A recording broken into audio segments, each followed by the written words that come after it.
ವಂದನೆಗಳು. ಎನ್ನ ಆತ್ಮೀಯ ಬಂಧುಗಳೇ, ಪರಮ ಪವಿತ್ರವಾಗಿರುವಂಥ ಈ ಶುಭ ಪ್ರಸಂಗದಲ್ಲಿ ಬಹಳಷ್ಟು ಅಡೆತಡೆಗಳ ಮಧ್ಯದಲ್ಲಿ ಈ ಕಾರ್ಯಕ್ರಮ ಸಾಗ್ತಾ ಇದೆ. ಬಹುಶಃ ನನಗನ್ನಿಸ್ತದೆ ಮಳೆರಾಯನ ಇಚ್ಛಾ ಹಿಂಗದ, ಅಪ್ಪ ಅವರು ಬರೋಕ್ಕಿಂತ ಮೊದಲ ನಾವು ಪ್ರವಚನ ಪ್ರಾರಂಭ ಮಾಡಬೇಕು ಅಂತ ಸಂಕಲ್ಪ ಮಾಡಿದ್ದೀವಿ. ಆ ಮಳೆರಾಯ ಹಿಂಗಂತಾನು ಅಪ್ಪ ಅವ್ರು ಇಲ್ಲದನ ಮೂರ್ತಿ ಪ್ರತಿಷ್ಠಾಪನೆ ಆಗ್ಲಾರ್ದನ ನೀವು ಕಾರ್ಯಕ್ರಮ ಹೆಂಗಾರ ಮಾಡ್ತೀರಿ ಮಾಡ್ರಿ ಅಂತ ಹೇಳಿ ಆ ಮಳೆರಾಯ ಎಷ್ಟು ಜಾಗ ಬದಲಿಸಿದೀವಿ ಅಂದ್ರಿ ನಾವು ಈಗ. ನಮ್ಮ ತಾಯಿಗಳು ಎದ್ದು ಓಡಿ ಹೋಗಿ ಕುಂದಿರ್ತಿದ್ರು ಮತ್ತು ಎದ್ದು ಓಡಿ ಮನೆಗೆ ಬರ್ತಿದ್ರು. ಇಂಥ ಅಡೆತಡೆಗಳ ಮಧ್ಯದಲ್ಲಿ ಈಗ ಒಂದು ವ್ಯವಸ್ಥಿತವಾಗಿರುವಂಥ ಸ್ಥಾನದಲ್ಲಿ ಪೂಜ್ಯರ ಸಾನ್ನಿಧ್ಯದಲ್ಲಿ ಕಾರ್ಯಕ್ರಮ ನಡೀತಾ ಇದೆ ಅಂತಂದ್ರೆ ಇದೊಂದು ಆ ಮಳೆರಾಯನ ಒಂದು ಸತ್ಸಂಕಲ್ಪನೆ ಹಿಂಗೆ ಆಗೀತು ಅಂಥೇಳಿ ಭಾವಿಸಿ ಈಗ ಪ್ರಸ್ತುತ ಚಿಂತನಕ್ಕೆ ಕೊಟ್ಟಿರುವಂಥ ವಿಷಯದ ಮೇಲೆ 4 ಮಾತುಗಳನ್ನು ಹೇಳೋಣ. ಸಮಯ ಭಾಳ ಆಗಿರುವುದರಿಂದ ನಮ್ಮದು ಇಚ್ಛಾ ಹಿಂಗಿತ್ತು, 1-2 ತಾಸು ಪ್ರವಚನ ಮಾಡಬೇಕಂತಿತ್ತು.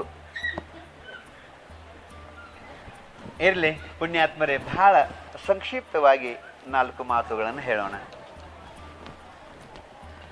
ಇವತ್ತು ಚಿಂತನಕ್ಕೆ ಕೊಟ್ಟಿರುವಂಥ ವಿಷಯ ಯಾವುದು ಅಂತ ಕೇಳಿದರೆ,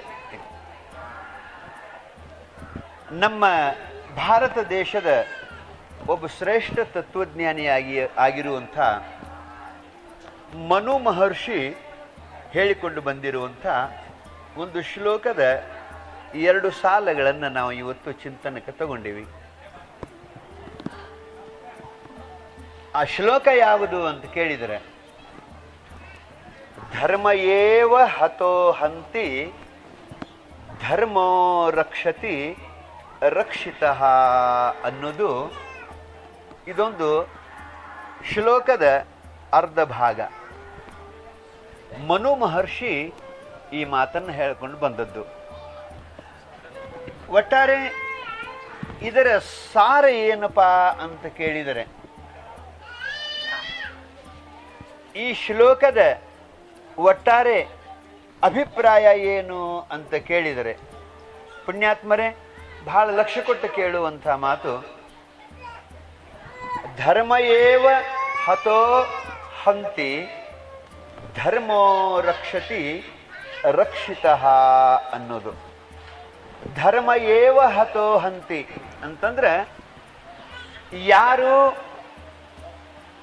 ಧರ್ಮವನ್ನ ಬಿಟ್ಟು ಬಿಡ್ತಾರೋ, ಯಾರು ಧರ್ಮದ ನಿಯಮಗಳನ್ನ ಮೀರಿ ನಡೀತಾರೋ, ಯಾರು ಧರ್ಮಗಳಲ್ಲಿ ಹೇಳಿಕೊಂಡು ಬಂದಿರುವಂಥ ವ್ರತ ನಿಯಮಗಳನ್ನು ದಾಟಿ ಯಾರು ಮನಬಂದಂತೆ ನಡೀತಾರೋ ಅವರಿಗೆ ಧರ್ಮ ರಕ್ಷಣೆ ಮಾಡುವುದಿಲ್ಲ. ಅವರು ತಮ್ಮ ಪಾಡಿಗೆ ತಾವು ಹಾಳಾಗಿ ಹೋಗ್ತಾರೋ. ಯಾರು ಧರ್ಮದ ರಕ್ಷಣೆಯನ್ನು ಮಾಡಿಕೊಂಡು ಬರ್ತಾರೋ,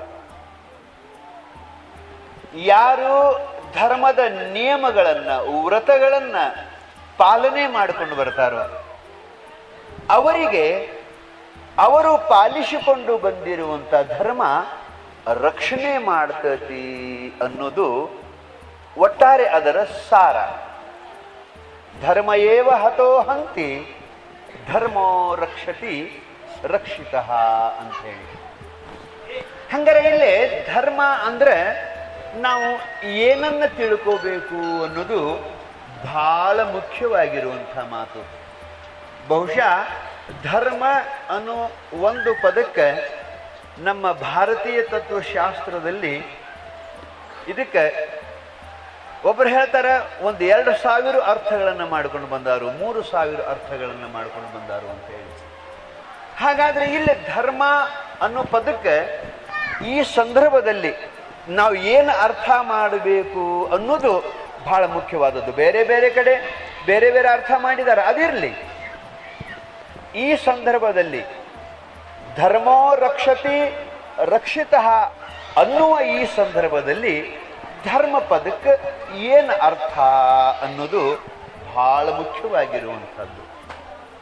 ಹಂಗೆ ನೋಡಿದ್ರೆ ನಮ್ಮಲ್ಲಿ ಜೈನ ಧರ್ಮ, ಬೌದ್ಧ ಧರ್ಮ, ಆ ಬಳಿಕ ಹಿಂದೂ ಧರ್ಮ, ಇಸ್ಲಾಂ ಧರ್ಮ, ಕ್ರೈಸ್ತ ಧರ್ಮ, ಅನೇಕ ಧರ್ಮಗಳದಾವ. ಆ ಎಲ್ಲ ಧರ್ಮಗಳಲ್ಲಿ ಮನುಷ್ಯನಿಗೆ ಪರಿಪಾಲಿಸಿಕೊಂಡು ಬರುವಂಥ ವ್ರತಗಳನ್ನು ಹೇಳ್ಕೊಂಡು ಬಂದಿದ್ದಾರೆ, ನಿಯಮಗಳನ್ನು ಹೇಳ್ಕೊಂಡು ಬಂದಿದ್ದಾರೆ. ಆ ನಿಯಮಗಳನ್ನು ಯಾರು ಪರಿಪಾಲನೆ ಮಾಡ್ತಾರೋ ಅವರಿಗೆ ಆ ಧರ್ಮ ರಕ್ಷಣೆ ಮಾಡ್ತೈತಿ ಅನ್ನೋದು ಬಹಳ ಮುಖ್ಯವಾಗಿರುವಂಥ ಮಾತು. ಧರ್ಮ ಅಂತಂದ್ರೆ ಪ್ರತಿಯೊಬ್ಬ ಸ್ತ್ರೀ ಪುರುಷರು ಪ್ರಯತ್ನದಿಂದ ಸಂಪಾದನೆ ಮಾಡುವುದು ಐತೆ ಹೊರತು ಅದು ಹುಟ್ಟಿ ಬಂದ ಮಾತ್ರಕ್ಕೆ ನಮ್ಮ ಜೊತೆಗೆ ಬಂದಿರ್ತೈತಿ ಅಂತದ್ರ ಅರ್ಥ ಅಲ್ಲ. ನಾನು ಇವತ್ತು ಇಸ್ಲಾಮ ಧರ್ಮದಲ್ಲಿ ಹುಟ್ಟಿ ಬಂದನಿ ಅಂದ ಮಾತ್ರಕ್ಕೆ ಇಸ್ಲಾಮ ಧರ್ಮ ನನ್ನ ಜೊತೆಗೇನೆ ಅತಿ ಅಂತ ಹಿಂಗಲ್ಲ. ಪ್ರತಿಯೊಂದು ಧರ್ಮದ ರೀತಿ ಅಂತ ನಾವು ತಿಳ್ಕೋಬೇಕು. ಆ ಧರ್ಮದಲ್ಲಿ ಹುಟ್ಟಿ ಬಂದಿದ್ರೂ ಕೂಡ ಆ ಧರ್ಮದಲ್ಲಿ ನೀ ಹಿಂಗ ಇರಬೇಕು, ಹಿಂಗ ನಡ್ಕೋಬೇಕು ಅಂತ ಏನ ನಿಯಮಗಳನ್ನು ಹೇಳ್ಯಾರಲ್ಲ, ಆ ನಿಯಮಗಳನ್ನ ಪರಿಪಾಲನೆ ಮಾಡಿದ್ರೆ ಅವ ಧರ್ಮವಂತ ಅಂತ ಅನಿಸ್ಕೋತಾನೋ, ಆ ಧರ್ಮ ಅವನನ್ನ ರಕ್ಷಣೆ ಮಾಡ್ತತಿ. ಈ ಸಂದರ್ಭದಲ್ಲಿ ಮುಖ್ಯ ತಿಳ್ಕೋಬೇಕಾಗಿರುವಂಥ ಮಾತು. ಅದರಲ್ಲಿ ಯಾವ ಧರ್ಮದವರೇ ಇರಲಿ, ಯಾವ ಪಂಥದವರೇ ಇರಲಿ, ಯಾವ ಸಂಪ್ರದಾಯಕ್ಕೆ ಸೇರಿದವರೇ ಇರಲಿ, ಪ್ರತಿಯೊಬ್ಬರೂ ಸ್ತ್ರೀ ಪುರುಷರು ಪಾಲಿಸಿಕೊಂಡು ಬರುವಂಥ ಸಾಮಾನ್ಯ ಧರ್ಮ ಅಂತ ಬಹಳ ಮುಖ್ಯವಾದದ್ದು. ಅದನ್ನು ನಾವು ಗಮನಿಸಬೇಕು. ಸಾಮಾನ್ಯ ಧರ್ಮ ಎಲ್ಲರೂ ಅದನ್ನ ನಾವು ಕೂಡಿ ಬದುಕುವವರು ಆಚರಿಸಲೇಬೇಕಾಗಿರುವಂಥ ಧರ್ಮ. ಸಮಾಜದೊಳಗೆ ನಾವು ಕೂಡಿ ಬದುಕ್ತೀವಲ್ಲ, ಪ್ರತಿಯೊಬ್ಬರು ಯಾರೇ ಇರಲಿ, ನಾವು ಆ ಧರ್ಮದ ನಿಯಮಗಳನ್ನು ಪರಿಪಾಲನೆ ಮಾಡಲೇಬೇಕಾಗಿರುವಂಥದ್ದು. ಮಾಡಿದ್ರನ ಆ ಧರ್ಮ ಅವನ ರಕ್ಷಣೆ ಮಾಡ್ತತಿ ಅನ್ನೋದು ಸಾಮಾನ್ಯ ಧರ್ಮ ಅಂತ ಕರೀತಾರೆ. ವಿಶೇಷ ಧರ್ಮ ಅಂತದ, ಯಾರು ನಮಾಜ್ ಮಾಡ್ತಾರೋ, ಯಾರು ಪೂಜಾ ಮಾಡ್ತಾರೋ, ಯಾರು ಜಪತ್ಪಾದಿಗಳನ್ನು ಮಾಡ್ತಾರೋ ಅದು ವಿಶೇಷ ಧರ್ಮ. ಇಲ್ಲೇ ಹೇಳ್ಕೊಂಡು ಬಂದಿರುವಂಥದ್ದು ಆ ಮನು ಮಹರ್ಷಿ, ನಾವೆಲ್ಲರೂ ಸ್ತ್ರೀ ಪುರುಷರು ಕೂಡಿ ಬದುಕುವವರು, ಒಬ್ಬರನ್ನ ಬಿಟ್ಟು ಒಬ್ಬರು ಬದುಕಲಿಕ್ಕೆ ಸಾಧ್ಯ ಇಲ್ಲ. ಅಂಥ ಸಂದರ್ಭದಲ್ಲಿ ನಾವೆಲ್ಲರೂ ಆಚರಿಸಲೇಬೇಕಾಗಿರುವಂಥ ಸಾಮಾನ್ಯ ಧರ್ಮ ಅಂತ ಹೇಳ್ಕೊಂಡು ಬರ್ತಾರೆ. ಅವು 10 ನಿಯಮಗಳದಾವ. ಬಹಳ ಲಕ್ಷ್ಯ ಕೊಟ್ಟು ಕೇಳಬೇಕು ನೀವು. ಆ 10 ನಿಯಮಗಳು ಎಲ್ಲರೂ ಪಾಲಿಸಬೇಕಾದಂಥ. ಅದಕ್ಕೆ ಧರ್ಮ ಅಂತಂದ್ರೆ ಇಲ್ಲೇ ನಾವು ಆಚರಿಸುವಂಥ ಸತ್ಕರ್ಮಗಳ ಅನುಷ್ಠಾನದಿಂದ ಹುಟ್ಟುವಂಥದ್ದು. ನಮ್ಮ ಹುಟ್ಟಿನಿಂದ ಬರುವಂಥದ್ದಲ್ಲ. ನಾನು ಹುಟ್ಟಿ ಬಂದ ಬಳಿಕ ಸತ್ಕರ್ಮಗಳ ಅನುಷ್ಠಾನ ಮಾಡಿದ ಬಳಿಕ ಅದು ಉತ್ಪತ್ತಿಯಾಗುವಂಥದ್ದು. ಅದಕ್ಕೆ ಧರ್ಮ ಅಂತ ಕರೀತಾರೆ. ಆ ಧರ್ಮ ನಮ್ಮನ್ನು ರಕ್ಷಣೆ ಮಾಡ್ತತಿ. ಆ ಸತ್ಕರ್ಮಗಳ ನಿಯಮಗಳನ್ನು ಪಾಲಿಸಿಕೊಂಡು ಬಂದು ಆ ಧರ್ಮದ ರಕ್ಷಣೆ ನಾವು ಮಾಡ್ಕೊಂಡು ಹೋದ್ರೆ ಆ ಧರ್ಮ ನಮ್ಮ ರಕ್ಷಣೆ ಮಾಡ್ತದೆ. ಅದಕ್ಕೆ 10 ನಿಯಮಗಳದಾವು. ಧರ್ಮದ ಉತ್ಪತ್ತಿಗೆ ಸಾಧನೀಭೂತವಾಗಿರುವಂಥ 10 ನಿಯಮಗಳು, ವ್ರತಗಳು, ಅವನ್ನ ನಾವು ಅನುಷ್ಠಾನಕ್ಕೆ ತರಲೇಬೇಕು. ಹಂಗಾರೆ ಅವು ಯಾವ್ರಿ ಅಂತ ಕೇಳಿದರೆ ಅದಕ್ಕೂ ಒಂದು ಬಹಳ ಸುಂದರವಾದ ಶ್ಲೋಕದ. ಅಹಿಂಸಾ ಸತ್ಯಂ ಅಸ್ತೇಯ ಶೌಚಂ ಇಂದ್ರಿಯ ನಿಗ್ರಹ ದಾನಂ ದಮೋ ದಯಾ ಶಾಂತಿ ಕರ್ತವ್ಯ ರೂಪ ಕರ್ಮ. ಇವು 10 ಧರ್ಮ ಸಾಧನಂ ಅಂತ ಹೇಳ್ಕೊಂಡ್ಬರ್ತಾರೆ. ಧರ್ಮ ಸಾಧನ ಅಂದ್ರೆ ಧರ್ಮದ ಉತ್ಪತ್ತಿಗೆ ಸಾಧನವಾಗಿರುವಂಥ ವ್ರತಗಳು, ನೇಮಗಳು ಅಂತ ಹೇಳ್ಕೊಂಡು ಬರ್ತಾರೆ. ಅದರಾಗ ಮೊದಲನೆಯ ಒಂದು ವ್ರತ, ನಾವು ನೀವು ಪಾಲಿಸಲೇ ಬೇಕಾಗಿರುವಂಥ ಒಂದು ವ್ರತ ಅಂತಂದ್ರೆ ಅಹಿಂಸಾ ಅಂತ ಹೇಳಿ. ಅದನ್ನೇ ನಮ್ಮ ಜೈನ ಧರ್ಮದಲ್ಲಿ, ಬೌದ್ಧ ಧರ್ಮದಲ್ಲಿ ಪ್ರಧಾನವಾಗಿರುವಂಥ ಧರ್ಮದ ವ್ಯಾಖ್ಯಾನ ಮಾಡ್ಕೊಂಡು ಬರ್ತಾರೆ. ಅಹಿಂಸಾ ಪರಮೋ ಧರ್ಮ. ಅಹಿಂಸಾ ಅನ್ನೋದು ಸರ್ವಶ್ರೇಷ್ಠವಾಗಿರುವಂಥ ಧರ್ಮ. ಧರ್ಮಗಳಲ್ಲಿ ಸರ್ವಶ್ರೇಷ್ಠವಾಗಿರುವಂತ ಧರ್ಮ ಅನ್ನುವಂಥ ಮಾತನ್ನು ಹೇಳ್ಕೊಂಡು ಬರ್ತಾರೆ. ಅಹಿಂಸಾ ಇದು ವ್ರತ, ಒಂದು ವ್ರತ ಇದೆ. ಇದನ್ನ ನಾನು ಅನುಷ್ಠಾನಕ್ಕೆ ತರಬೇಕು. ಅನುಷ್ಠಾನಕ್ಕೆ ತಂದಾಗ ಅಲ್ಲಿ ಧರ್ಮದ ಉತ್ಪತ್ತಿ ಆಗ್ತೈತಿ. ಆ ಧರ್ಮ ಆಪತ್ಕಾಲದೊಳಗೆ ನಮ್ಮ ರಕ್ಷಣೆ ಮಾಡ್ತೈತಿ, ನಮಗೆ ಬೇಕಾದ ಫಲಗಳನ್ನು ಕೊಡ್ತೈತಿ. ಸುಮ್ಮನೆ ಬರುವುದಿಲ್ಲ ಧರ್ಮ, ಪುರುಷ ಪ್ರಯತ್ನದಿಂದ ಸಂಪಾದನೆ ಮಾಡೋದೈತೆ. ಅದು ನಾನು ಹುಟ್ಟಿ ಬಂದ ಮಾತ್ರಕ್ಕೆ ನನ್ನ ಜೊತೆಗೆ ಧರ್ಮ ಬೆನ್ನು ಹತ್ತಿ ಬಂದಿರ್ತೈತಿ ಅಂತಲ್ಲ. ಹುಟ್ಟಿ ಬಂದ ಬಳಿಕ ಮನುಷ್ಯ ಪ್ರಯತ್ನ ಮಾಡಿ ಸಂಪಾದನೆ ಮಾಡುವಂತ ಧರ್ಮ ಅದು. ಹಂಗಾರೆ ಮೊಟ್ಟ ಮೊದಲನೇದು ಅಹಿಂಸಾ ಅಂತ ಹೇಳಿ. ಬಹಳ ಜನ ಅಹಿಂಸಾಕ್ಕೂ ಒಂದು ಅರ್ಥದ. ಹಿಂಸಾ ಅದಕ್ಕೆ ವಿರುದ್ಧವಾಗಿರುವಂಥ ಪದವೇ ಅಹಿಂಸಾ ಅಂತೇಳಿ. ಹಿಂಸಾ ಅಂತಂದ್ರೆ ಈ ಹೊಡಿ ಬಡಿ ಕಡಿ ಅಂತಿರ್ತಾರಲ್ಲ, ಇದು ಹಿಂಸಾ. ಆ ಬಳಿಕ ಅಹಿಂಸಾ ಅಂತಂದ್ರೆ ಹೊಡಿಬೇಡ, ಕಡಿಬೇಡ, ಬಡಿಬೇಡ ಅನ್ನೋದು. ಇದು ಸಾಮಾನ್ಯ ಅರ್ಥ. ಇಷ್ಟಕ್ಕೆ ಮುಗಿಲಿಲ್ಲ ಅಹಿಂಸಾ ಅನ್ನುವಂಥ ಪದಕ್ಕೆ ಅರ್ಥ. ಅಹಿಂಸಾ ಅಂತಂದ್ರೆ ಬರೀ ಹೊಡಿಬೇಡ, ಬಡಿಬೇಡ, ಕಡಿಬೇಡ ಅಂತಂದ್ರೆ ಬರೀ ಇದು ಶರೀರದಿಂದ ಅಷ್ಟ ಆಯಿತು.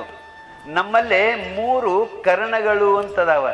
ಶರೀರದ, ವಾಣಿಯದ, ಆ ಬಳಿಕ ಮನಸ್ಸು ಅದ. ಈ 3 ಕರ್ಣಗಳಿಂದ, ತ್ರಿಕರ್ಣಗಳಿಂದ ಇನ್ನೊಬ್ಬರಿಗೆ ನೋವನ್ನುಂಟು ಮಾಡದೇ ಇರುವಂಥ ವ್ರತನ ಅಹಿಂಸಾ ಅಂತ ಕರೀತಾರೆ. ಇಟ್ಟಕ್ಕೂ ಮುಗಿಲಿಲ್ಲ, ಇದಕ್ಕೆ ಇನ್ನೂ ಮತ್ತು ಅಧಿಕವಾಗಿದೆ.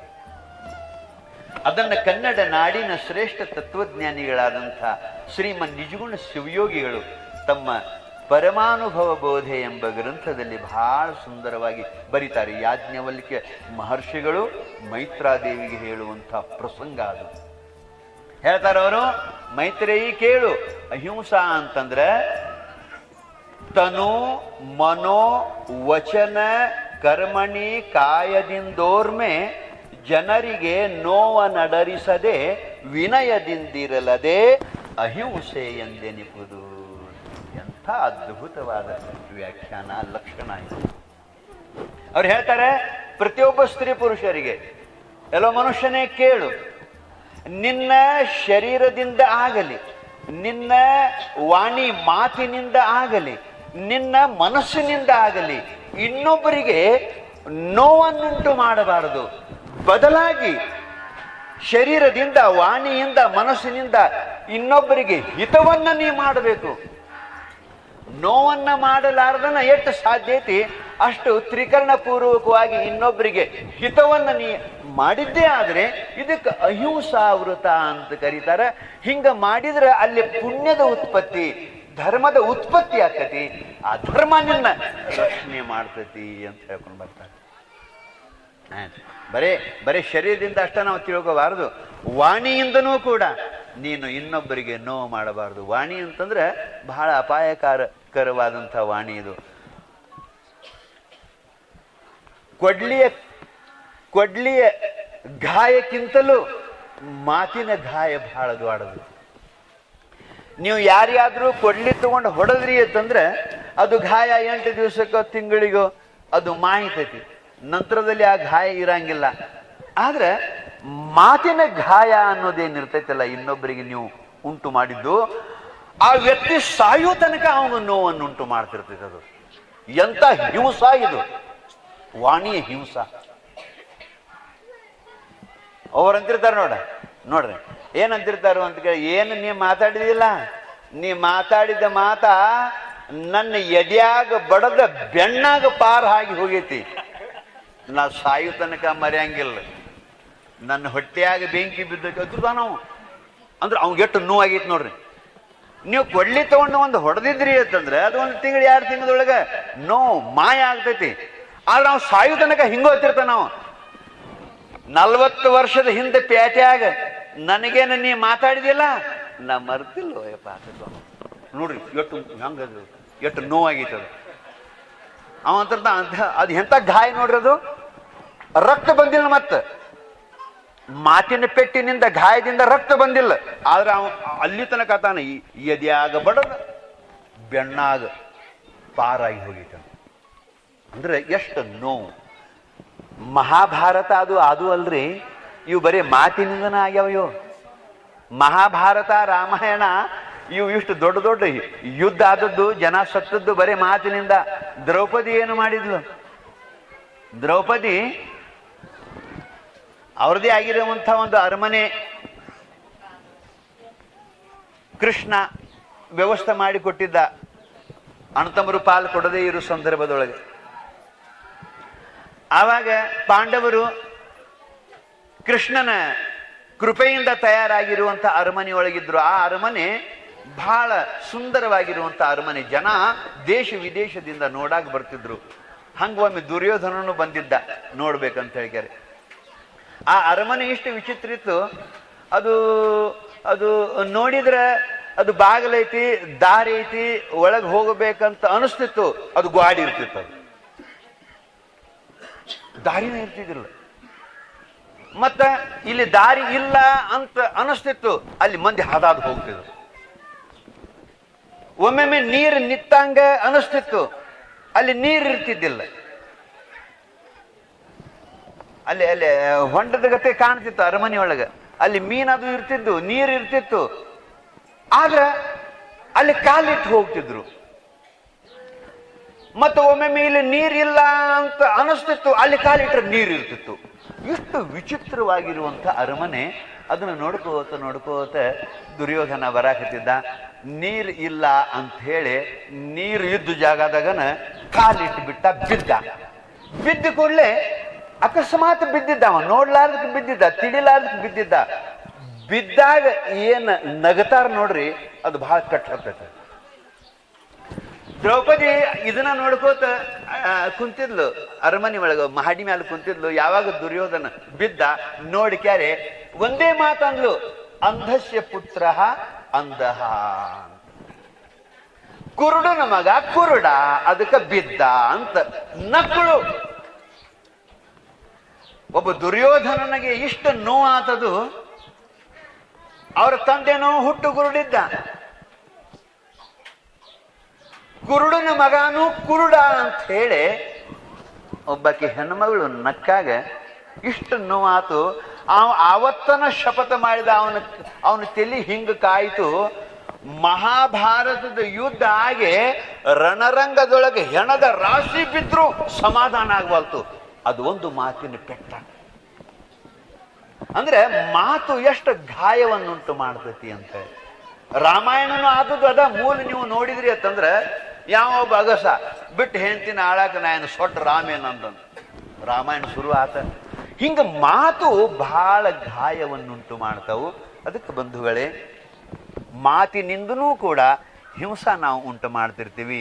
ಅದರಂತೆ ಮನಸ್ಸಿನಿಂದನೂ ಕೂಡ ಇನ್ನೊಬ್ಬರಿಗೆ ಕೇಡವನ್ನು ಬಯಸ್ತಿರ್ತೀವಲ್ಲ, ಅದು ಮಾನಸಿಕ ಹಿಂಸಾನ. ಅದು ಶಾರೀರಿಕ ಹಿಂಸಾ, ವಾಣಿ ಹಿಂಸಾ ಮತ್ತು ಮಾನಸಿಕ ಹಿಂಸಾ ಏನದಾವಲ್ಲ, ಈ ಮೂರೂ ತರಿಂದಲೂ ನೀನು ಹಿಂಸಾ ಮಾಡಲಾರ್ದನೆ ಅಹಿಂಸಾ ವೃತ್ತವನ್ನ ಪರಿಪಾಲನೆ ಮಾಡಿ ಈ ಮೂರೂ ಕರ್ಣಗಳಿಂದ ಇನ್ನೊಬ್ಬರಿಗೆ ಹಿತವನ್ನ ಮಾಡುವಂತ ಕಾರ್ಯವನ್ನ ನೀ ಅನುಷ್ಠಾನಕ್ಕೆ ತಂದದ್ದೇ ಆದರೆ ಅದರಿಂದ ಧರ್ಮದ ಉತ್ಪತ್ತಿ ಆಕತಿ. ಆ ಧರ್ಮ ನಿನ್ನ ರಕ್ಷಣೆ ಮಾಡ್ತತಿ ಅಂತ ಹೇಳುವ ಸಲುವಾಗಿ ಈ ಮಾತನ್ನು ಹೇಳ್ತಾನೆ, ಅಹಿಂಸಾ. ಅವಳಿಗೆ ಎರಡನೇ ವ್ರತ, ಅದು ನಾವೆಲ್ಲರೂ ಪಾಲಿಸಬೇಕಾದದ್ದೇನೆ. ಕೂಡಿ ಬದುಕುವವರು ಒಂದು ಮನ್ಯಾಗ ಅದೀವತ್ತಂದ್ರೆ, ಒಂದು ಓಣ್ಯಾಗ ಅದೀವತ್ತಂದ್ರೆ ಅಹಿಂಸಾ ವ್ರತ ನಾನು ಪಾಲಿಸ್ಬೇಕು, ನೀವು ಪಾಲಿಸ್ಬೇಕು.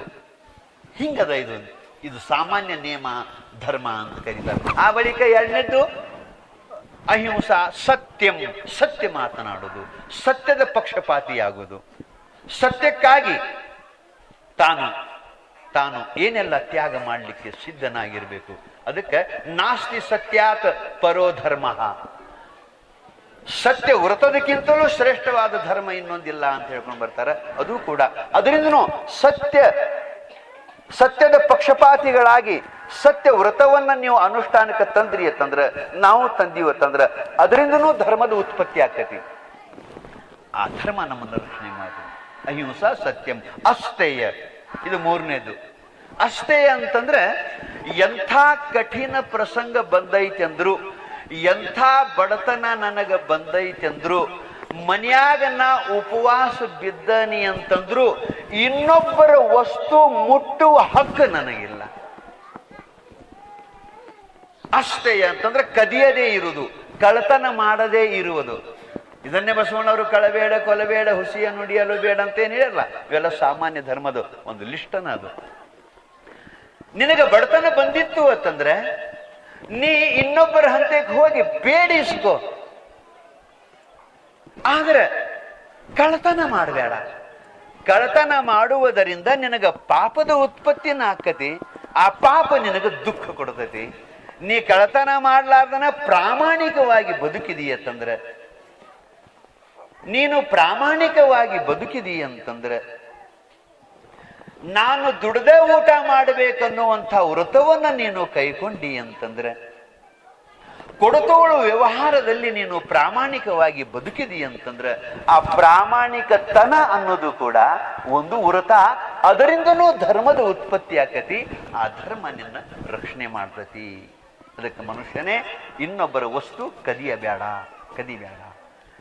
ಇನ್ನೊಬ್ಬರ ದವಸ ಧಾನ್ಯ ಆಗಲಿ, ಧನ ಆಗಲಿ, ಏನೇ ಆಗಲಿ ಇನ್ನೊಬ್ಬರ ವಸ್ತು ಮುಟ್ಟು ಹಕ್ಕಿಲ್ಲ. ಬೇಡಿಸ್ಕೋ, ಕಡ್ನಾಯಿಸ್ಕೋ, ಪ್ರಾಮಾಣಿಕವಾಗಿ ಕೊಡು. 4 ದಿವಸ ತಡ ಆತಂದ್ರೆ ಮನೆಗೆ ಹೋಗಿ ಹೇಳು, ನಾ ಈ ಟೈಮ್ ಕೊಡ್ತೇನಂದಿನಿ, ಕೊಡಕ್ಕಾಗಲಿಲ್ಲ, ಇನ್ನೊಂದು 4 ದಿವಸ ಟೈಮ್ ಕೊಡ್ರಿ ಅನ್ನೋ ಖರೆ. ಇನ್ನೊಬ್ಬರ ವಸ್ತು ಏನೇ ಬಿದ್ದು, ಅದ ದಾರಿ ಒಳಗೆ ಏನೇ ಬಿದ್ದಿರ್ಲಿ, ಅದು ಮುಟ್ಟುವ ಹಕ್ಕು ನಿನಗಿಲ್ಲ. ಇಷ್ಟು ಚಲೋ ಬರೀತಾರೆ ಶರಣರು. ಬಟ್ಟೆಯಲ್ಲಿ ಹೊನ್ನ ವಸ್ತ್ರ ಬಿದ್ದಿದ್ದೊಡೆ, ನಾ ಕೈ ಮುಟ್ಟಿ ಎತ್ತಿದೆನಾದೊಡೆ, ನಿಮ್ಮಾಣೆ ನಿಮ್ಮ ಪ್ರಮಥರಾಣೆ. ಮುಟ್ಟಂಗಿಲ್ಲ ಅಂತ. ದಾರ್ಯಾಗ ಯಾರ್ದ ಏನೇ ವಸ್ತು ಬಿದ್ದಿದ್ರು ಕೂಡ, ನನ್ನ ಮನ್ಯಾಗ ರಗಡ ಕಷ್ಟ ಐತಿ, ಉಪವಾಸ ಅದನಿ ಅಂದ್ರು ಕೂಡ, ದಾರ್ಯಾಗ ಏನು ಬಂಗಾರ ಬೀಳಲಿ, ಬೆಳ್ಳಿ ಬೀಳಲಿ, ಏನೇ ಬೀಳಲಿ, ನೋಟಿನ ಪುಡುಕನ ಬೀಳಲಿ, ಅದನ್ನ ತಗೊಳ್ಳೋ ಹಕ್ಕು ನಿನಗಿಲ್ಲ. ಬಟ್ಟೆಯಲ್ಲಿ ಹೊನ್ನ ವಸ್ತ್ರ ಬಿದ್ದಿದ್ದೊಡೆ, ನಾ ಕೈ ಮುಟ್ಟಿ ಎತ್ತಿದೆನಾದೊಡೆ, ನನಗೆ ಬೇಕು, ನನಗೆ ಮನ್ಯಾಗ ಕಷ್ಟ ಐತಿ ಅಂತ ಎತ್ತಿದೆನಾದೊಡೆ, ನಿಮ್ಮಾಣೆ ನಿಮ್ಮ ಪ್ರಮಥರಾಣೆ. ನಾ ಮುಟ್ಟಂಗಿಲ್ಲ ಅಂತ. ಯಾಕೆ ಮುಟ್ಟಂಗಿಲ್ಲ ಅಂತ ಕೇಳಿದ್ರೆ ಹೇಳ್ತಾನೆ, ನೀವಿಕ್ಕಿದ ಭಿಕ್ಷದಲ್ಲಿ ಇಪ್ಪೆನಾಗಿ. ಹೇ ಭಗವಂತ, ನಾನು ಕಾಯಕ ಮಾಡಿದ ಬಳಿಕ, ಕೂಲಿ ಮಾಡಿದ ಬಳಿಕ ನೀನು ನನಗೆ ಪ್ರಸಾದ ರೂಪದಿಂದ ಏನು ಕೊಡ್ತೀಯಲ್ಲ, ನೀವಿಕ್ಕಿದ ಭಿಕ್ಷದಲ್ಲಿ ಇಪ್ಪೆನಾಗಿ. ನಾ ಹಿಂಗ ಬದುಕುತ್ತನೋ, ಇದ್ರ ಉಂಡು ಬದುಕುತ್ತನೋ, ಇದಿಲ್ಲ ಅಂದ್ರೆ ಉಪವಾಸ ಮಲಗುತ್ತನೋ. ನೀವಿಕ್ಕಿದ ಭಿಕ್ಷದಲ್ಲಿ ಇಪ್ಪೆನಾಗಿ. ಹೀಗಲ್ಲದೆ ಅಳಿಮನವ ಮಾಡಿ ನಾ ಕೈ ಮುಟ್ಟಿ ಎತ್ತಿದೆನಾದೊಡೆ, ನೀ ಆಗಲೇ ನರಕದಲ್ಲಿ ಅದ್ದಿ ಎದ್ದು ಹೋಗ ಶಂಭು ಜಕ್ಕೇಶ್ವರ ಅಂತೇಳಿ. ಇಂಥ ವ್ರತ ಇದು ವ್ರತ. ಇದು ಈ ವ್ರತವನ್ನ ನೀನು ಪರಿಪಾಲನೆ ಮಾಡಿದ್ದೇ ಆದರೆ ಮನುಷ್ಯನೇ, ಅದರಿಂದ ಧರ್ಮದ ಉತ್ಪತ್ತಿ ಆಕತಿ. ಆ ಧರ್ಮ ನಿನ್ನ ರಕ್ಷಣೆ ಮಾಡ್ತತಿ. ಶೌಚಂ, ಸುಶಿರ್ಭೂತನಾಗಿರುವುದು, ಇದು 4ನೇ ವ್ರತ. ಶೌಚಂ, ಅಂತರಂಗನು ಶುದ್ಧ ಇರಬೇಕು, ಬಹಿರಂಗನು ಶುದ್ಧ ಇರಬೇಕು. ಇದು ಕೂಡ ಒಂದು ವ್ರತ. ಆ ಬಳಿಕ ಇಂದ್ರಿಯ ನಿಗ್ರಹ, ಮನಸ್ಸಿನ ನಿಗ್ರಹ. ಮನಸ್ಸು ಇದು ಬಹಳ ಕೆಟ್ಟ ಮಂಗ್ಯಾನ ಸ್ವಭಾವದ್ರಿದೆ. ಮನಸ್ಸಿಗೆ ಮಂಗ್ಯ ಅಂದಾರು, ಒಂದು ಕಡೆ ನಾಯಿ ಅಂತಂದಾರು, ಒಂದು ಕಡೆ ಏನೇನೋ ಬೇದಾರ, ಬಹಳ ಬೇದಾರ. ಅದಕ್ಕೆ ಅವ್ರಂತಾರ, ಮನಸ್ಸು ಬೇಕಾದಂಗೆ ಕುಣದಾಡ್ತೈತಿ, ನೀ ಅದರ ಬೆನ್ನು ಹತ್ತಬೇಡ, ಅದನ್ನ ನಿಯಂತ್ರಣ ಮಾಡು. ಇದು ಒಂದು ವ್ರತ. ಮನೋಧಾವತಿ ಸರ್ವತ್ರ ಮದೋನ್ಮತ್ತ ಗಜೇಂದ್ರವತ್. ಹೇಳ್ತಾರ ಒಬ್ಬ ಮಹಾತ್ಮ, ಮನಸ್ಸು ಹಂಗ ತಿರುಗತೈತಿ, ಮನೋಧಾವತಿ ಸರ್ವತ್ರ, ಎಲ್ಲಾ ಕಡೆ ಅಡ್ಡಾಡ್ತೈತಿ. ಹೆಂಗ ಅಡ್ಡಾಡ್ತೈತಿ ಅಂತ ಕೇಳಿದ್ರೆ, ಮದ ಏರಿದ ಆನೆ ಹೆಂಗ ಸಿಕ್ಕಂಗ ಅಡ್ಡಾಡ್ತೈತ್ಲ, ಬಡ್ಕೋತ ಚಲ್ಲಾಪಿಲ್ಲಿ ಮಾಡ್ಕೋತ ಅಡ್ಡಾಡ್ತೈತ್ಲ, ಹಂಗ ಮನಸ್ಸು ಅಡ್ಡಾಡ್ತಿರ್ತೈತಿ. ನಿನ್ನ ಕೈಯಾಗ ವಿವೇಕ ಅನ್ನುವಂತ ಒಂದು ಅಂಕುಶ ಇರಲಿ, ಅದರಿಂದ ಹತೋಟಿಗೆ ತಗೊಂಡು ಬಾ. ಮನಸ್ಸಿನ ಬೆನ್ನ ಹತ್ತಿ ಕುಣಿದಾಡಬೇಡ. ಮನಸ್ಸನ್ನು ಕೂಡ ಪರಧನ ಪರ ಸ್ತ್ರೀಯರಿಗೆ ಹೋಗುತ್ತಿತ್ತು ಅಂತಂದ್ರೆ ಅದನ್ನ ನಿಯಂತ್ರಿಸುವುದು ಕೂಡ, ಮತ್ತು ಅದರ ಬದಲಾಗಿ ಸದ್ಭಾವನೆಯಿಂದ ನೋಡುವುದು, ಇದು ಮನೋನಿಗ್ರಹ. ಇದನ್ನ ಬಸವಣ್ಣವ್ರು ಇಟ್ಟು ಚಂದ ಹೇಳ್ಕೊಂಡು ಬರ್ತಾರೆ. ಎಲ್ಲಿ ನೋಡಿದಳಲ್ಲಿ ಮನವೆಳಸಿದಲ್ಲಿ ನಿಮ್ಮಾಣೆ ನಿಮ್ಮ ಪ್ರಮಥರಾಣೆ, ಪರವಧುವನ್ನು ಮಹಾದೇವಿ ಎಂದು ಕಾಂಬೆನು ಕೂಡಲ ಸಂಗಮ ದೇವ. ಏನಿದು? ಎಂಥ ವ್ರತಾರಿ ಇದು! ಇದಕ್ಕೆ ಮನೋನಿಗ್ರಹದ ವ್ರತ ಅಂತ ಕರೀತಾರೆ. ಎಂಥ ಅದ್ಭುತ! ಎಲ್ಲಿ ನೋಡಿದಳಲ್ಲಿ ಮನವೆಳಸಿದಲ್ಲಿ. ನಾನು ಎದುರಿಗೆ ಹೋಗುವಾಗ ಎದುರಿಗೆ ಯಾರಾದರೂ ಹೆಣ್ಮಕ್ಳು ಬಂದ್ರು ಅಂತಂದ್ರ ಆ ಸಮಯದಲ್ಲಿ, ಒಬ್ಬನ ಕೂತಾಗ ಯಾವಾಗಾರ ನೋಡಿದ ಹೆಣ್ಮಕ್ಳದ್ದು ನನಗೆ ನೆನಪಾತಂದ್ರ ಆ ಸಮಯದಲ್ಲಿ, ಎದುರಿಗೆ ಬಂದಾಗ ಕಣ್ಣಿಲೆ ಪ್ರತ್ಯಕ್ಷ ನೋಡುವ ಸಮಯದಲ್ಲಿ, ಒಬ್ಬನ ಎಲ್ಲರ ಕೂತಾಗ ನೋಡಿದ ನೆನಪಾದ ಸಮಯದಲ್ಲಿ ಅಂತಾರವ್ರು. ಎಲ್ಲಿ ನೋಡಿದಳಲ್ಲಿ ಮನ ಬೆಳಸಿದಲ್ಲಿ. ನಿಮ್ಮಾಣೆ ನಿಮ್ಮ ಪ್ರಮಥರಾಣೆ. ಪರಮಾತ್ಮನ ಸಾಕ್ಷಿಯಾಗಿನೇ ಎಲ್ಲ ವ್ಯವಹಾರ ಅವ್ರದ್ದು. ನಮ್ಮದು ಹಂಗ ಆಗಬೇಕು. ನಿಮ್ಮಾಣೆ ನಿಮ್ಮ ಪ್ರಮಥರಾಣೆ. ಪರ ವಧುವನ್ನು ನೋಡುವಾಗಲಿ ನೆನಪು ಮಾಡುವಾಗಲಿ ಮಹಾದೇವಿ ಎಂದು ಕಾಂಬೆನು ಕೂಡಲ ಸಂಗಮ ದೇವ ಅಂತ. ವಿಕಾರ ಭಾವನೆಯಿಂದ ನೋಡಿದಕ್ಕೆ ದುರ್ಭಾವ ಅಂತಾರು. ಮಹಾದೇವಿ ಅನ್ನೋ ಭಾವನೆಯಿಂದ ನೋಡುದಕ್ಕ ಸದ್ಭಾವ ಅಂತಾರ. ದುರ್ಭಾವ ತ್ಯಾಗ ಮಾಡಿ ಸದ್ಭಾವವನ್ನು ಅಳವಡಿಸಿದ್ರೆ ಅಲ್ಲಿ ಧರ್ಮದ ಉತ್ಪತ್ತಿ ಆಗ್ತೈತಿ. ಆ ಧರ್ಮ ನಿನ್ನ ರಕ್ಷಣೆ ಮಾಡ್ತೈತಿಪ್ಪ, ಆ ಧರ್ಮ ನಿನ್ನ ರಕ್ಷಣೆ ಮಾಡ್ತೈತಿ ಅಂತ ಹೇಳಿ. ಅದಕ್ಕೆ ಇಂದ್ರಿಯ ನಿಗ್ರಹ. ಆ ಬಳಿಕ ದಾನ ಮಾಡು. ಪರಮಾತ್ಮ ನಿನಗೆ ಸಂಪತ್ತು ಕೊಟ್ಟಾಗ ದಾನ ಮಾಡು. ಪರಮಾತ್ಮ ನಿನಗೇನು ಸಂಪತ್ತು ಕೊಟ್ಟಾನಲ್ಲ ಅದೆಲ್ಲ ನಿನಗೊಬ್ಬಗ ಉಣ್ಣುವ ಹಕ್ಕಿಲ್ಲ. ಪರಮಾತ್ಮ ಕೊಟ್ಟದ್ದೆಲ್ಲ ನನಗ ಅಂತ ನೀ ತಿಳಿಬೇಡ. ಆ ಸಂಪತ್ತಿನೊಳಗೆ ಒಂದು ಧರ್ಮದ ಪಾಲ ಐತಿ. ಧರ್ಮದ ಪಾಲ ಧರ್ಮಕ್ಕೆ ನೀ ಕೊಟ್ಟು ಉಣಬೇಕು. ಕೊಡಲಿಲ್ಲ ಅಂತಂದ್ರೆ ನೀ ಪಾಪಿ. ಕೊಟ್ಟೆ ಉಣಬೇಕು. ಧರ್ಮದ ಪಾಲ ಐತಿ. ಧರ್ಮದ ಪಾಲ ಅದನ್ನು ಯಾರಿಗೆ ಸಲ್ಲಿಸಬೇಕು ಅಂತ ಕೇಳಿದ್ರೆ ಸಮಾಜದೊಳಗಿರುವಂತಹ ದೀನರಿಗೆ, ದಲಿತರಿಗೆ, ಅನಾಥರಿಗೆ, ಬಡವರಿಗೆ, ಬಡ ವಿದ್ಯಾರ್ಥಿಗಳಿಗೆ, ನಿರ್ಗತಿಕರಿಗೆ, ರೋಗಿಗಳಿಗೆ, ದುಃಖದಿಂದ ಬಳಲುವಂಥ ಅನಾಥರಿಗೆ, ಸಾಲಿ ಫೀಸ್ ತುಂಬಲಾಕ ಆಗಲಾರ್ದಕ್ಕೆ ಸಾಲಿ ಬಿಟ್ಟು ಮನ್ಯಾಗ ಕೂತಿರುವಂತಹ ಬಡ ವಿದ್ಯಾರ್ಥಿಗಳಿಗೆ ನಿನ್ನ ಸಂಪತ್ತು ಬಳಕೆಯಾಗಬೇಕು. ಯಾಕೆ ಬಳಕೆ ಆಗಬೇಕಂತಂದ್ರೆ ಪರಮಾತ್ಮ ನಿನಗೇನು ಕೊಟ್ಟಾನಲ್ಲ ಅದೆಲ್ಲ ಪೂರ್ತಿ ನಿನಗಾಗಿ ಅಲ್ಲ, ನೀನ ಒಬ್ಬ ಉಣ್ಣು ಹಕ್ಕು ನಿನಗಿಲ್ಲ. ಅದರಾಗ ಒಂದು ಧರ್ಮದ ಪಾಲ ಐತಿ. ಧರ್ಮದ ಪಾಲ ಧರ್ಮಕ್ಕೆ ಕೊಟ್ಟು ಉಣ್ಣಬೇಕು ನೀನು. ಹಂಗಾರೆ ಧರ್ಮದ ಪಾಲ ಅಂದ್ರೆ ಎಷ್ಟರ ನಾವು ತಿಳ್ಕೋಬೇಕ್ರಿ ಅಂತ ನೀವು ಅಂದ್ರೆ ಧರ್ಮದ ಪಾಲ ಎಷ್ಟರ ತಿಳ್ಕೋಬೇಕು ಅಂತಂದ್ರಿ ಅಂದ್ರೆ ನೀವು ತಿಂಗಳಿಗೊಮ್ಮೆ ಆಗಲಿ ವರ್ಷಕ್ಕೊಮ್ಮೆ ಆಗಲಿ ಒಂದು ಲೆಕ್ಕ ಮಾಡ್ಬೇಕು. ಲೆಕ್ಕ ಹೇಳ್ಯಾರ ಅವರು. ಧರ್ಮದ ಪಾಲ ಎಷ್ಟಂದ್ರೆ ನ್ಯಾಯೋಪಾರ್ಜಿತ ವಿತ್ತಸ್ಯ ದಶಮಾಂಶೇನ ಧೀಮತಾಂ ಕರ್ತವ್ಯೋ ವಿನಿಯೋಗಸ್ಯ ಈಶ ಪ್ರೀತ್ಯರ್ಥಮೇವಚ ಅಂತ ಹೇಳ್ತಾನೆ ಒಂದು ಮಹಾತ್ಮ. ಅದ್ಭುತ ಮಾತಾಡ್ತಾನೆ. ನೀನು ಸಂಪಾದನೆ ಮಾಡಿದ ಸಂಪತ್ತಿನೊಳಗೆ ದಶಮಾಂಶೇನ 10ನೇ ಒಂದು ಭಾಗ ಅದು ಧರ್ಮದ ಪಾಲ ಅಂತ ನೀವು ತಿಳಿಬೇಕು. ಧರ್ಮದ ಪಾಲ ಧರ್ಮಕ್ಕೆ ಕೊಟ್ಟನ್ನು ನೀವು ಊಟ ಮಾಡಬೇಕು. ಅದು ಹೆಂಗ ಕೊಡಬೇಕು? ಅಹಂಕಾರದಿಂದ ಕೊಡುವುದಲ್ಲ, ಕೀರ್ತಿ ವಾರ್ತೆಗಾಗಿ ಕೊಡುವುದಲ್ಲ, ಸಮಾಜದೊಳಗೆ ನನ್ನ ಗುಣಗಾನ ಆಗಬೇಕು ಅಂತ ಕೊಡುವುದಲ್ಲ, ನನ್ನ ಹೆಸರು ಬರಬೇಕು ಅಂತ ಕೊಡುವುದಲ್ಲ, ಕೊಡುವುದೇ ನನ್ನ ಕರ್ತವ್ಯ ಅಂತ ಕೊಡಬೇಕು. ಅದು ಈಶ ಪ್ರೀತ್ಯರ್ಥ ಮೇವಚ ಅಂತ ಪರಮಾತ್ಮನ ಪ್ರೀತ್ಯರ್ಥವಾಗಿ ಕೊಡಬೇಕಂತ. ಯಾವ ಒಬ್ಬ ಅಪ್ಪಗಳಿಗೆ ಒಂದು ಪಂಕ ಕೊಟ್ಟಿದ್ದಂತ್ರಿ. ಪಂಕ ನಿಮಗೆಲ್ಲ ಕೇಳಿದ್ರೆ ಪ್ರಸಂಗ ಬಂದಂತ ಹೇಳ. ಪಂಕ ಬ್ಯಾಸಿಯಾಗ ಅಪ್ಪಗಳು ಆರಾಮ ಪ್ರಸಾದ ಮಾಡಿ ಮಲಗುವಾಗ ಒಂದಿಟ್ಟು ಪಂಕದ ಗಾಳಿ ತಗೊಳ್ಳಿ ಅಂತ ಹೇಳಿದರೆ ಒಬ್ಬ ಭಕ್ತ ಪಂಕ ಕೊಟ್ಟಿದ್ದತ್ರಿ. ಪಂಕ ಕೊಟ್ಟಿದ್ದ. ಅಪ್ಪಗಳು ಸಂತೋಷಲೆ ಸ್ವೀಕಾರ ಮಾಡಿ ದೇವರ ನಿನ್ನ ಒಳ್ಳೇದು ಮಾಡ್ಲಿಪ್ಪ ಅಂತ ಆಶೀರ್ವಾದ ಮಾಡಿದ್ರು. ಆ ಬಳಿಕ ಅವರು ಮತ್ತೆ ಭಕ್ತ ಪಂಕ ಕೊಟ್ಟ ನಮ್ಗುಳ್ಳೆ ಅವರು ತಮ್ಮ ಆರಾಮ್ ಮಾಡು ವಿಶ್ರಾಂತಿ ಮನ್ಯಾಗ ಅವರು ಪೂಜಾ ಪುನಸ್ಕಾರ ಎಲ್ಲ ಮುಗಿಸ್ಕೊಂಡು ಪ್ರಸಾದ ಮಾಡಿಕೊಂಡು ಬ್ಯಾಸಿಗೆ ಟೈಮ್ ಆ ಪಂಕ ಹಚ್ಕೊಂಡ್ಕ್ಯಾರೆ ಅದ ಹೊಳ್ಳಿದ್ರು, ಅದ ಮಲಗಿದ್ರು. ಈ ಪಂಕ ಕೊಟ್ಟವ ಬಂದ್ರಿ. ಬಂದ ಅಪ್ಪಗಳಿಗೆ ನಮಸ್ಕಾರ ಮಾಡಿದ. ಮ್ಯಾಲ ಪಂಕ ಚಾಲು ಇತ್ತು. ಪಂಕ ಮೊದಲ ಬಂದ್ ಅಂದವ. ಮೊದಲ ಪಂಕ ಬಂದ್.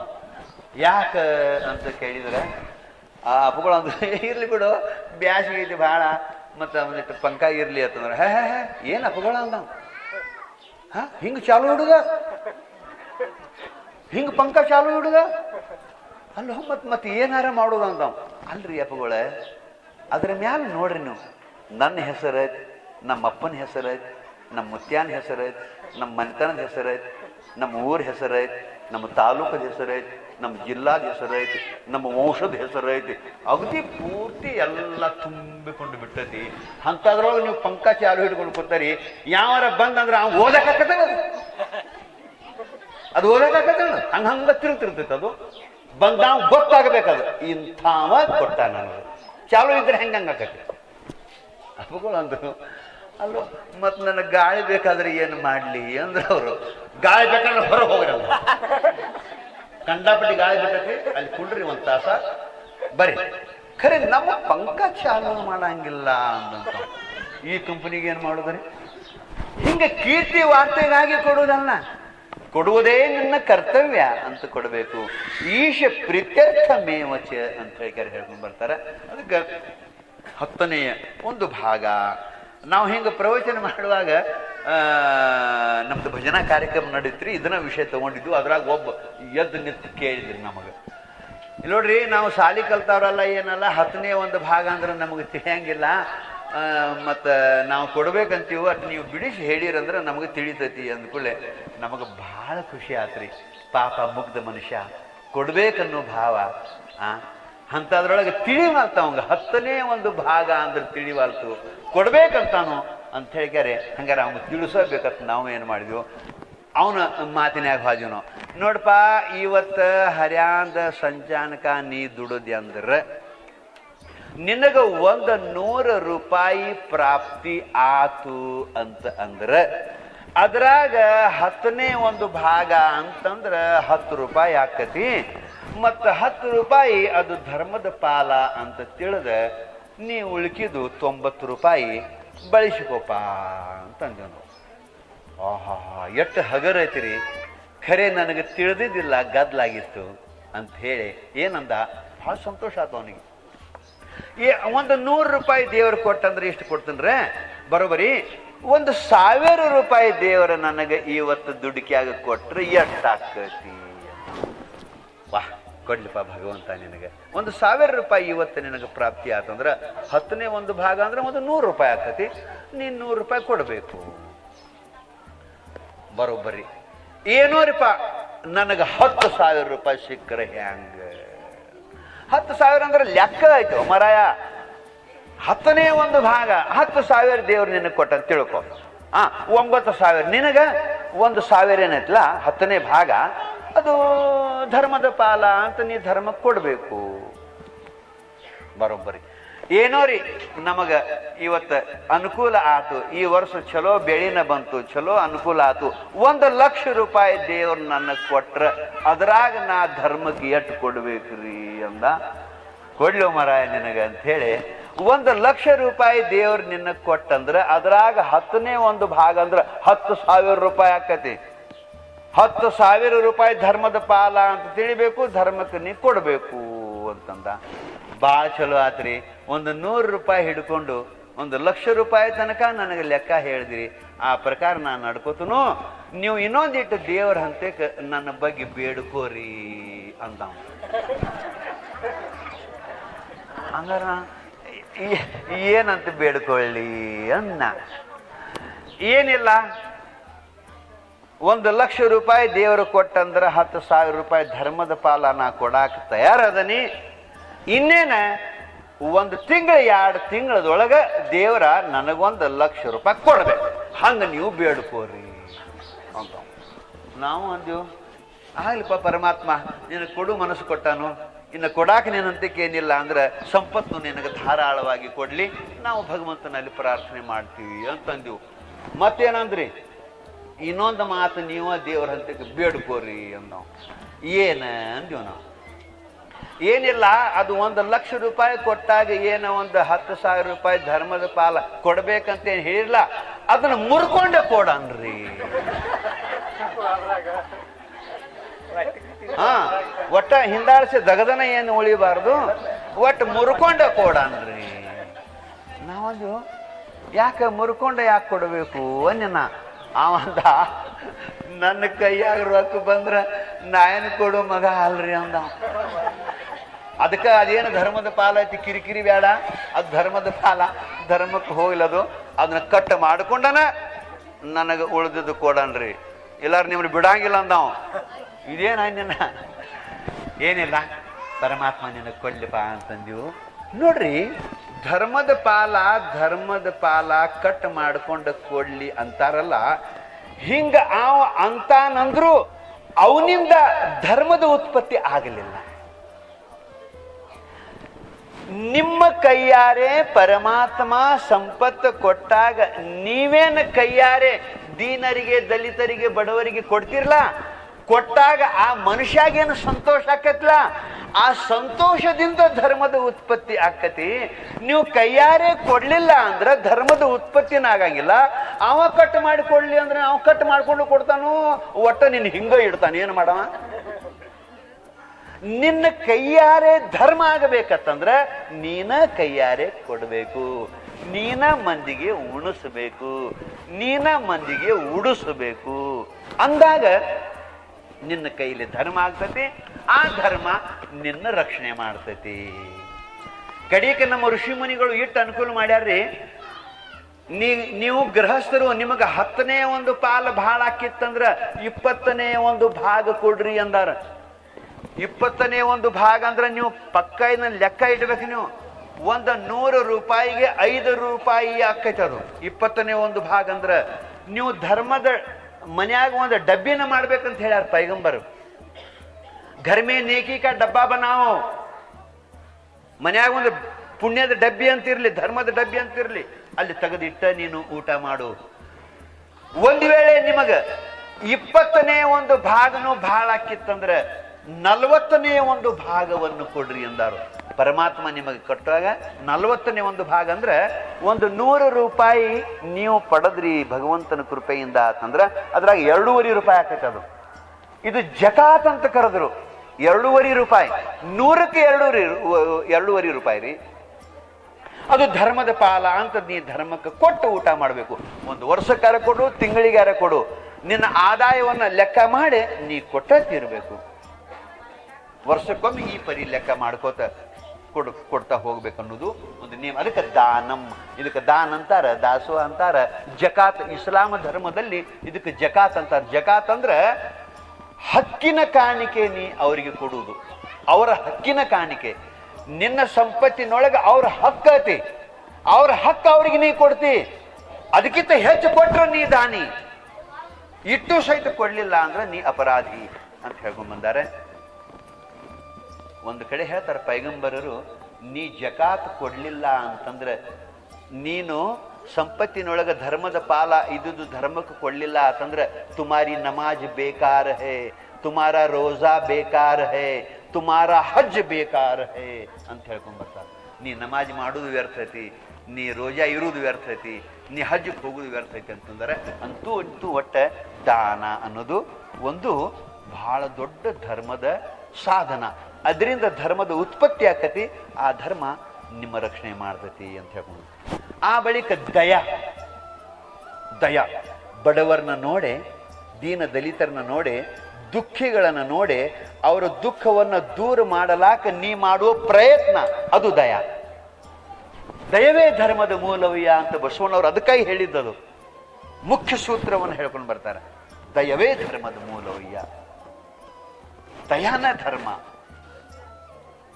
ದಯಾ ಧರ್ಮ ಕಾ ಮೂಲ ಹೈ. ದಯಾ ಅನ್ನುವಂಥ ಒಂದು ಸದ್ಗುಣ ವೃತ, ಅದು ಧರ್ಮದ ಮೂಲ ಬೇರದು. ಆ ದಯ ನಿನ್ನಲ್ಲಿ ಇರಲಿ. ಆ ದಯದಿಂದ ನೀನು ಕರುಣಾ ತೋರಿಸ್ತಿ, ಅವರ ದುಃಖ ದೂರ ಮಾಡಾಕ ಏನ್ ನೀ ಪ್ರಯತ್ನ ಮಾಡ್ತಿ, ಅದರಿಂದ ಧರ್ಮದ ಉತ್ಪತ್ತಿ ಆಗತಿ. ದಯಾ ಅಂತಂದ್ರೆ ಮತ್ತೆ ಒಣ ದಯ ಇರಬಾರ್ದ್ರಿ. ಒಣ ದಯ ಅಂದು ಅತಿ. ಒಣ ದಯ ಯಾವುದು ಅಂತಂದ್ರೆ ಅಂದ್ರೆ, ಈಗ ದುಃಖದೊಳಗಿದ್ದಾರು ನೋಡಿಗೆ ಅಲ್ಲಿ ತೆಗಿ ಹಿಂಗಾಗಬಾರ್ದಾಗಿತ್ತು ಅನ್ನೋದು ಸುಮ್ಮನಿಗೆ ಹೋಗುದು, ಇದು ದಯ ಅಲ್ಲ ಮತ್ರಿ. ಇದಕ್ಕೆ ಒಣ ದಯ ಅಂತಾರೆ. ನಿನ್ನ ಅವರ ದುಃಖ ನೋಡಿ ನಿನಗೆ ನೋವು ಆತಲ್ಲ, ನೋವಾದ ಬಳಿಕ ಅವ್ರ ದುಃಖ ದೂರ ಮಾಡಾಕ ನಿನ್ನದೇ ಆದ ಒಂದು ಒಂದು ಒಂದು ಕಡಿಕ ಒಂದು ಸಹಾನುಭೂತಿ ಮಾತರ ಯಾಕೆ ಬಲ್ದಕ್ಕ ನಿನ್ನಿಂದ ಕ್ರಿಯಾ ನಡಿಬೇಕದು ಅವ್ರ ದುಃಖ ದೂರ ಮಾಡೋ ಸಲುವಾಗಿ. ಅದು ದಯಾ. ಅದಕ್ಕೆ ಹೇಳ್ತಾರೆ ಒಬ್ರು, ದರ್ದ ದಿಲ್ ಕೆ ವಾಸತೆ ಇನ್ಸಾನ್ ಕೋ ಪೈದಾ ಕಿಯಾ ವರ್ಣತಾತ್ ಕೆ ಲಿಯೇ ಕುಚ್ ಕಮ್ ನ ಥೆ ಕರ್ರೋಫಿಯಾ. ಒಬ್ಬ ಸೂಫೀಸ್ ಅಂತ ಹೇಳ್ತಾನೆ, ನಿನಗೆ ಪರಮಾತ್ಮ ಮನುಷ್ಯನ ಮಾಡಿ ಹುಡ್ಸಿದ್ದನ ದುಃಖಿಗಳ ಮೇಲೆ ದಯಾ ತೋರಿಸುವ ಸಲುವಾಗಿ. ನೀ ಎಲ್ಲರ ಅದನ್ನ ಬಿಟ್ಟಾರ ಬರೀ ಜಪಾತಪ ಮಾಡ್ಕೋತ ಕೂತಿ ಅಂದ್ರೆ ಜಪಾತಪ ಮಾಡಾಕ ರಗಡ ಮಂದಿ ಐತಿ, ದೇವತೆಗಳು ಅವು ಮಾಡೇ ಮಾಡ್ತಾವು, ನಿನ್ನ ಕೆಲಸ ದಯಾ ಅಂತ ಒಬ್ಬ ಸೂಫೀಸ್ ಅಂತ ಹೇಳ್ತಾನೆ. ಅದಕ್ಕೆ ದಯಾ ಅನ್ನೋದು ಕೂಡ ಬಹಳ ದೊಡ್ಡ ಒಂದು ಧರ್ಮದ ಸಾಧನ. ಎಷ್ಟಾದಂಗ ಅದು ರೀ? ಅಹಿಂಸಾ, ಸತ್ಯಂ, ಅಸ್ತೇಯ, ಶೌಚಂ, ಇಂದ್ರಿಯ ನಿಗ್ರಹ, ದಾನಂ, ದಮೋ, ದಯಾ. ದಮೋ ಅನ್ನೋದು ಒಂದೈತಿ, ಅಂದ್ರೆ ಬಾಹ್ಯ ಇಂದ್ರಿಯ ನಿಗ್ರಹ, ದಯಾ. ಆ ಬಳಿಕ ಕ್ಷಾಂತಿ ಅಂತದ, ಅಂದ್ರೆ ಕ್ಷಮ. ಯಾರೇ ಏನ ಅಂದ್ರು ಸಹಿತ ಅದನ್ನ ಬಹಳ ಮನಸ್ಸಿಗೆ ಹಚ್ಕೊಂಡು ಬದುಕುದ್ರಲ್ಲಿ ಏನು ಅರ್ಥ ಇಲ್ಲ. ಯಾರ ಏನಾರ ಅಂದದ್ದು ಮನಸ್ಸಿಗೆ ಹಚ್ಕೊಂಡ್ರಿ ಅಂತಂದ್ರೆ ನಿಮ್ಮಲ್ಲಿ ಅವ್ರ ಬಗ್ಗೆ ವೈರ ಭಾವನೆ ಹುಡ್ತತಿ, ಸೇಡಾ ತೀರಿಸ್ಕೋಬೇಕನ್ನೋ ಭಾವನೆ ಹುಡ್ತತಿ. ಅದನ್ನು ಮರ್ತ ಕ್ಯಾರೆ ನೀವು ಪ್ರೀತಿಯಿಂದ ಮಾತಾಡಿಸಿದ್ರಿ ಅಂತಂದ್ರೆ ಪ್ರೇಮದ ಶಲಿ ಅಲ್ಲಿ ಬೀಳ್ತತಿ. ಬಹಳ ಮಹತ್ವದ್ದಿದು. ಕ್ಷಮ ಮಾಡಿಬಿಡುದು. ಏನೋ ಒಂದು ಅಂದಾನಪ್ಪ, ಅಂದಾವೇನು ದೊಡ್ಡವ ಆಗೋದಿಲ್ಲ. ನೀ ಕ್ಷಮ ಮಾಡಿದ್ರೆ ನೀ ದೊಡ್ಡವ ಆಕಿ. ಅಂದವ ತಪ್ಪು ಮಾಡ್ಯಾನ, ಅವ ತಪ್ಪು ಮಾಡ್ಯಾನಂತ ನೀನು ಒಂದು ದೊಡ್ಡ ತಪ್ಪು ಮಾಡಿದ್ರೊಳಗೆ ಏನ್ ಅರ್ಥ ಐತಿ? ನೀ ಕ್ಷಮ ಮಾಡಿದೆ ಅಂದ್ರ ಅವನ ಮುಂದೆ ನೀ ದೊಡ್ಡವ ಆಕಿ. ನೀ ಕ್ಷಮ ಮಾಡಲಿಲ್ಲ ಅಂತಂದ್ರ ಅವ ಎಟ್ಟ ಅಪರಾಧಿಯೋ ನೀನು ಅಟ್ಟ ಅಪರಾಧಿ. ಕ್ಷಮ ಅನ್ನುವಂಥದ್ದು ಇದಕ್ಕೆ ಶಾಂತಿ ಅಂತ ಕರೀತಾರೆ. ಇದು ನಿನ್ನಲ್ಲಿ ಇರಲಿ ಅಂತ ಹೇಳ್ತಾರೆ. ಇದ್ರ ಬಗ್ಗೆನೂ ಬಹಳ ಪ್ರಸಂಗಗಳು ಉದಾಹರಣೆಗಳು ಅದಾವ. ಕ್ಷಮ ಮಾಡಿಬಿಡುದು ಏನ್ರಿ, ಇದು ಒಂದು ಧರ್ಮದ ಉತ್ಪತ್ತಿ. ಹೆಂಗ ಅಂತ ಕೇಳಿದ್ರೆ, ಕ್ಷಮ ಮಾಡುವುದರಿಂದ ಅವನಲ್ಲಿ ಒಂದು ಭಾವನಾ ಹುಟ್ಟತೈತಿ. ನಾ ಇಷ್ಟು ಅಂದ್ರೂ ಸಹಿತ, ಇಷ್ಟು ಬೇದರೂ ಸಹಿತ ನನ್ನ ಮ್ಯಾಲ ಒಂದು ಸ್ವಲ್ಪ ಸಿಟ್ಟು ಆಗಲಿಲ್ಲವ, ನನಗೇನೇನೋ ಅನುವಾಲ ಅಂದ ಬಳಿಕ ಎಂಥ ಪುಣ್ಯಾತ್ಮ ಅವ ಅಂಥೇಳಿ ಅವನ ಬಗ್ಗೆ ಏನು ದ್ವೇಷ ಇತ್ತಲ್ಲ, ಇವನ ಮನುಷ್ಯನಾಗಿನ ದ್ವೇಷ ಹೋಗಿ ಇವನಲ್ಲಿ ಪ್ರೀತಿ ಹುಡ್ತತಿ. ಅವನಲ್ಲಿ ಪ್ರೀತಿ ಹುಡ್ತತಿ. ಮತ್ತೆ ಇವನಲ್ಲಿ ಅಂತೂ ಮೊದಲ ಪ್ರೀತಿ ಐತೆ ಐತಿ ಕ್ಷಮ ಮಾಡೋದ್ರಿಂದ.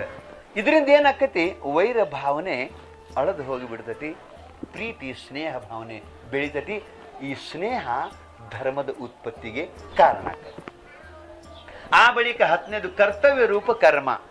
ನಿನಗೆ ಪಾಲಿಗೆ ಏನು ಒಂದು ಕರ್ತವ್ಯ ಅನ್ನೋದು ಬಂದೈತ್ಲೆ, ಒಂದು ಕಾಯಕ ಅದು ಅದು ಅದು ಏನೇ ಇರಲಿ, ಅದು ಹೊಲದಾಗ ಕಸ ತೆಗೆದೋ ಇರಲಿ, ಕ್ಲಾಸ್ ಒನ್ ಆಫೀಸರ್ ಆಗಿ ನೀನು ಆಫೀಸ್ನೊಳಗೆ ಇರುವುದಿರಲಿ, ನಿನ್ನ ಪಾಲಿಗೆ ಬಂದಿರುವಂಥ ಕರ್ತವ್ಯ ರೂಪ ಕರ್ಮವನ್ನು ನಿಷ್ಠೆಯಿಂದ ನೀ ಮಾಡಿದೀಯತ್ತಂದ್ರೆ ಪರಮಾತ್ಮ ಪ್ರಸಾದ ರೂಪದಿಂದ ಎಷ್ಟು ಕೊಡ್ತಾನೋ ಆ ಕಾಯಕದ ಪ್ರತಿಫಲ ಅಷ್ಟರೊಳಗನ್ನ ನೀ ಬದುಕುದು ಕಲತಿಯತ್ತಂದ್ರೆ ಇದರಿಂದನೂ ಕೂಡ ಧರ್ಮದ ಉತ್ಪತ್ತಿ ಆಕತಿ. ಆ ಧರ್ಮ ನಿನ್ನ ರಕ್ಷಣೆ ಮಾಡ್ತೈತಿ ಅಂತ ಹೇಳುವ ಸಲುವಾಗಿ ಅವ ಹೇಳ್ತಾನ, ಎಲ್ಲೋ ಮನುಷ್ಯನೇ ಕೇಳು, ಧರ್ಮ ಏವ ಹತೋ ಹಂತಿ ಧರ್ಮೋ ರಕ್ಷತಿ ರಕ್ಷಿತ. ಯಾವ ಧರ್ಮವನ್ನ ಮೀರಿ ನಡೀತಾನೋ, ಬಿಟ್ಟು ನಡೀತಾನೋ, ಧರ್ಮದ ವ್ರತಗಳನ್ನು ಯಾವ ಪರಿಪಾಲನೆ ಮಾಡುವುದಿಲ್ಲೋ ಅವ ಹಾಳಾಗಿ ಹೋಗ್ತಾನೋ. ಯಾವ ವ್ರತಗಳನ್ನು ಪರಿಪಾಲನೆ ಮಾಡ್ತಾನೋ ಆ ವ್ರತಗಳಿಂದ ಹುಟ್ಟಿರುವಂಥ ಧರ್ಮ ಅವನ ರಕ್ಷಣೆ ಮಾಡ್ತತಿ. ಆಪತ್ಕಾಲದೊಳಗೆ ರಕ್ಷಣೆ ಮಾಡ್ತತಿ. ದುಃಖದೊಳಗೆ ದುಃಖ ದೂರ ಮಾಡಿ ಸುಖವನ್ನು ಕೊಡ್ತತಿ, ಭೋಗ ಭಾಗ್ಯಗಳನ್ನು ಕೊಡ್ತತಿ, ಕೊನೆಗೆ ಅವನಿಗೆ ಮುಕ್ತನನ್ನಾಗಿ ಮಾಡ್ತೈತಿ ಅಂತ ಹೇಳ್ಕೊಂಡು ಬಂದಿದ್ದಾರೆ. ಅಂಥ ಸದ್ಬುದ್ಧಿ ಪರಮಾತ್ಮ ನನಗೂ ಕೊಡಲಿ, ಎಲ್ಲರಿಗೂ ಕೊಡಲಿ. ಅಂಥ ಆಶೀರ್ವಾದ ಪೂಜ್ಯರು ನಮಗೆಲ್ಲ ಮಹಾನ್ ತಪಸ್ವಿಗಳು ನಮಗೆ ಆಶೀರ್ವಾದ ಮಾಡಲಿ, ಧರ್ಮವಂತರಾಗಿ ಬದುಕುವಂಥ ಅನುಗ್ರಹ ಮಾಡಲಿ ಅಂತ ಕೇಳಿಕೊಂಡು ನನ್ನ ಮಾತು ನಮಸ್ಕಾರ.